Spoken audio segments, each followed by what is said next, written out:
Am I the asshole for not opening the door when my family showed up at my restaurant on Christmas night to confirm whether I actually owned the building after 9 years of calling me a waitress?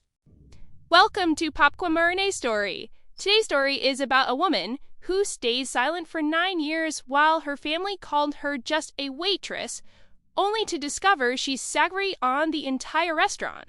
They look down on. A Christmas night through, an anticamosman, and a quadra things that change everything. Let's get started. The intercom buzzed at 9:14 p.m. on Christmas night. I was in the back office going over the week's numbers. We'd closed at 8. I looked at the security camera feed on my laptop and saw my entire family standing outside in the cold. My mom, my dad, my sister Nadine. My mom's sister that my mom leaned toward the intercom speaker. She said, "Wanda, do you own this building?" I sat there for a moment with my hand near the button. Some background. When I was 23, I dropped out of a business administration program to enroll at a culinary institute. I had wanted to cook professionally since I was a teenager, and I had spent 3 years in a degree I didn't care about before I finally made the call at my family. Did not take this well at my mom. Stopped talking to me for about 4 months. When she started again, she had constructed a narrative for the extended family. I was taking a gap year. I was figuring things out. I was waitressing at a restaurant while I decided what to do with my life. She said it in a tone that made clear she hoped I would soon come to my senses that my sister Nadine works in marketing. She has always been, in my family's accounting, the one who had gotten it right. My dad had a version of the same sentence he delivered at every holiday gathering for 9 years. At least your sister has a proper career. I heard it so many times I stopped reacting. I just ate my food and helped clear the table and drove home.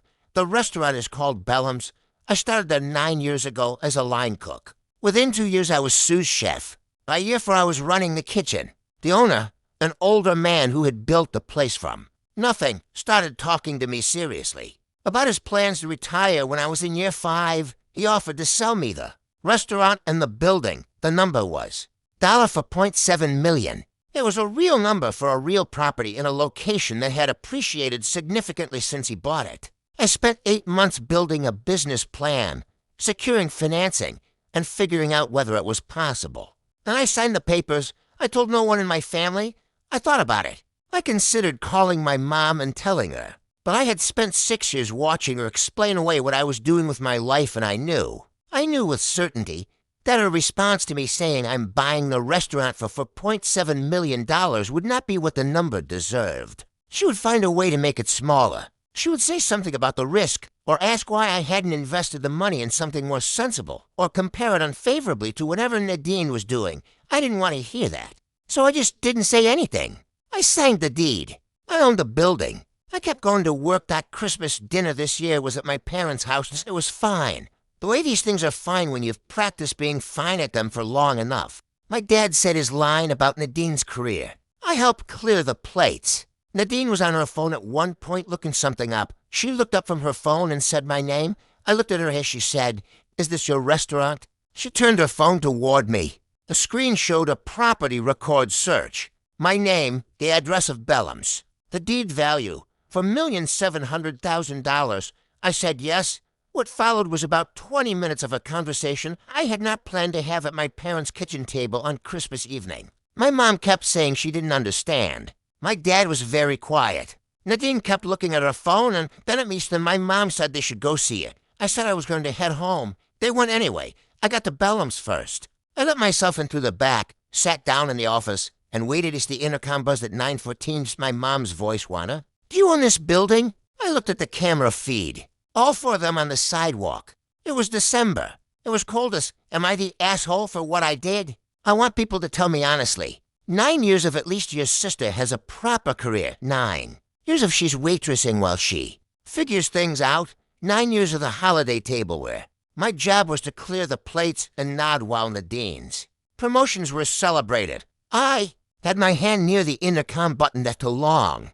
Didn't read. Dropped out of business school at 23 to go to culinary school. Family spent 9 years telling relatives I was a waitress. Worked my way up at a restaurant called Bellum's. Eventually bought the whole place for $0.7 million. Never told my family. This Christmas, my sister Googled the restaurant. Found the property deed with my name on it. Family drove to the restaurant to verify. My mom's voice on the intercom at 9 p.m.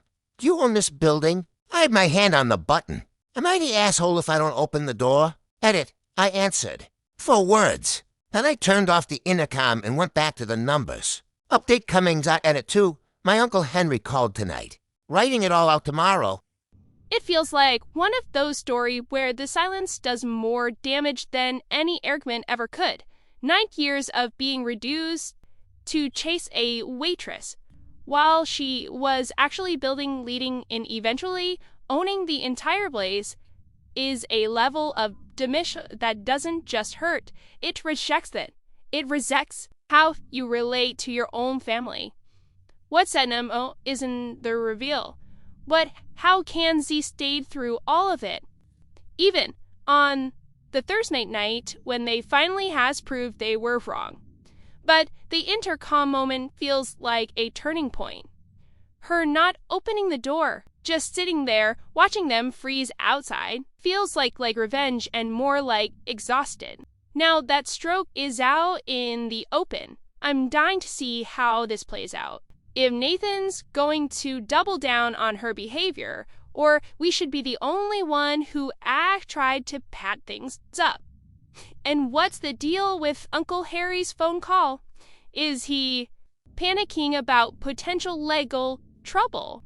Or did they just damage control now that the family realizes how badly they strove up? So let's vote it up, that's one. Update 1. 2 days la Terry pressed the intercom button. I said, yes, good night. Then I turned it off. They busted more times. Then a 3rd time longer. I watched the camera feed. My mom said something to my dad. Nadine was looking at her phone again, probably still pulling up records. They stood there for a few minutes, then they left. I sat in the office for about an hour after that, not doing anything in particular. Just sitting in the building that I own, in the restaurant I have been running for 9 years, in the quiet that comes after a long Christmas service and a longer family dinner. I didn't feel triumphant.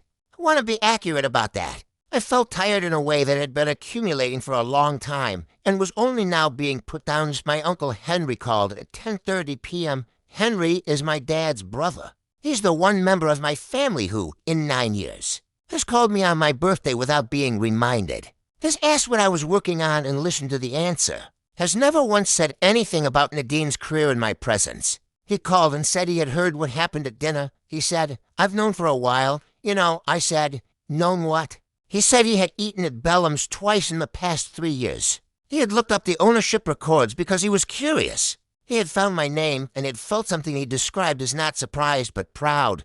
If that made sense, I said it made sense. He said he hadn't told anyone because he figured it was mine to tell or not tell. He said he was sorry it had come out the way it did. We talked for about 45 minutes, mostly about the restaurant. He asked about the renovation I'd done to the dining room. He asked about the new menu items. He asked the kind of questions that require actual knowledge of what the work involves. I hadn't realized how long it had been since. Someone in my family asked me about my work that way. The messages started. Coming in that night got my mom first. It was short and a little disorganized. Something about being surprised. Something about why hadn't I said anything. Not quite an apology. More like someone trying to find the sentence they were looking for. My dad called the next morning. He said he hadn't slept well. He said he had been thinking about the things he had said over the years at holiday dinners. He said he wasn't sure how to explain why he had said them. He said he was sorry that it was a short call. He said the things he needed to say, and then he didn't try to fill the space after that. Nadine texted later that day. Her message was long. She wrote about specific moments, specific dinners, specific comments, a specific birthday where she had laughed at something our mom said about my job. She named the things she had done. She said she was sorry for all of them. I read the message 3 times. Then I put my phone down and went back to work. Honestly, this update changes the whole tone of the story. It's not just a guttural moment anymore. It's turning into something much heavier and more uncomfortable. The family didn't just fight down see all the restaurant. They found out they've been wrong for years. And now everyone is rumbling to rewrite the past in real time. What really stands out is how different each apology feels. The mom's is confused, the dad's is relative, and that's one feels like it's carrying goods she'd been avoiding for a long time. But the big question is, what's now? Apologize are easy to sense and harder to live with. And the one of just going back to work after reading everything, let's say a loss, something tells me that isn't the resolutions, is the calm fright before and things either heal rapidly or fall apart in a completely different way. Update 2. For now, a few months have passed as my parents come to Bellum's for dinner once a month now. They make a reservation like anyone else. They arrive on time. They order from a menu. They don't ask for adjustments or complimentary dishes or to be moved to a better table. They tip well, which I know because my front of house manager mentioned it once as my dad has not said the line about Nadine's career. Not once since Christmas. I notice its absence the way you notice when a noise you stopped hearing used to be there as my mom asked me recently about the business, about the margins, about how I was thinking about the expansion, about whether the regional award nomination was going to bring in more weekend reservations. She asked like someone who was genuinely curious. I answered like someone who was genuinely glad to talk about it that Nadine and I have had coffee twice. The first time was awkward in the way that first. Times are after a long accumulation of things that needed to be said. We talked around the edges for a while before we got to the real conversation. When we got there, it was uncomfortable and necessary, and I think both of us left feeling like something had been named that had been unnamed for too long. The second time was easier. She told me about a campaign she was working on. I told her about a supplier issue I'd been navigating. We talked about things that had nothing to do with our parents or the past 9 years. She's not my closest friend. Maybe she becomes something more over time. I'm leaving space for it without expecting anything specific as my Uncle Henry came for dinner last month. He sat at the bar while the kitchen was doing its final prep, and we talked for a while before the service started. He said the halibut was the best thing he'd eaten in years. He said this to the server, not to me, which is exactly the right way to compliment a dish. Bellum's was shortlisted for a regional culinary award last week. The announcement came in on a Tuesday afternoon. I was doing inventory. I read the email, finished the inventory, and then called Henry. He made the sound again, the not surprised, proud sound. He said, "Obviously, I've been thinking about the intercom." 2 words followed by a good night and a switched-off button. Some people in the comments said I was cold. Some said it was exactly right. Some said I should have opened the door and had the conversation that night. I think what I did was the only thing I had left to say at that point. I had spent 9 years not saying things, and the one sentence I chose was, "Yes," and then silence. I own the building. I run the kitchen. I was a waitress, technically, for about 3 months when I first started taking tables when we were short-staffed. My mom wasn't wrong about that. She was wrong about everything else, not the asshole. But the thing I keep returning to isn't the deed or the intercom or the Christmas dinner. It's my uncle calling at 10:30 p.m. to say he already knew, and that he'd kept it because it was mine to tell. That's what 9 years actually produced. A building and one person who had been paying attention the whole time. That's enough. More than enough, not too long. Didn't read. Said yes. Good night. Turned off the intercom and watched them leave on the camera feed. Uncle Henry called that night. Had known for 3 years, found the deed himself. Never said anything because it was mine to tell. Dad called the next morning, apologized without excuses. Nadine sent a long text naming specific things she'd done, apologized for each one. Parents now come to Bellum's monthly, make reservations like normal customers, tip well. Dad hasn't said the career line since Christmas. Nadine and I have had coffee twice. Bellum's was shortlisted for a regional award. Uncle Henry said, obviously. I was a waitress, technically. My mom wasn't wrong about that. She was wrong about everything else. So this story doesn't really land as a revenge moment anymore when you see the full picture. Is Darth there? Sure. So one other estimated for years, finally revealing a truth that completely flips the family's narrative. But what stay with you isn't the reveal itself, as how normal everything becomes at the world. Almost uncompletely so. The most interesting sting is how the family doesn't fall apart in a traumatic way. Instead, they slowly re-enter her life like customer, learning a place they understood.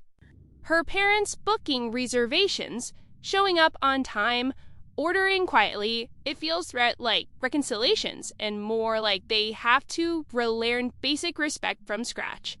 Even Nathan's apology reads less like bluster and more like someone finally naming things they used to ignore or purpose. And Uncle Henry still feels sad, the quiet wild card in all of this. The only person who never needed convincing. By the end, the story isn't really about revolving ownership of a building or a career. It's about the strained distance between being known by your family and actually being understood by them. And sometimes the gap only becomes visible after you only stop trying to close us. So let me know what you guys think about this one, because I just want you to, and if you enjoy this story, don't forget to like and subscribe to Park Over This Story. And I will see you in the next one. Goodbye.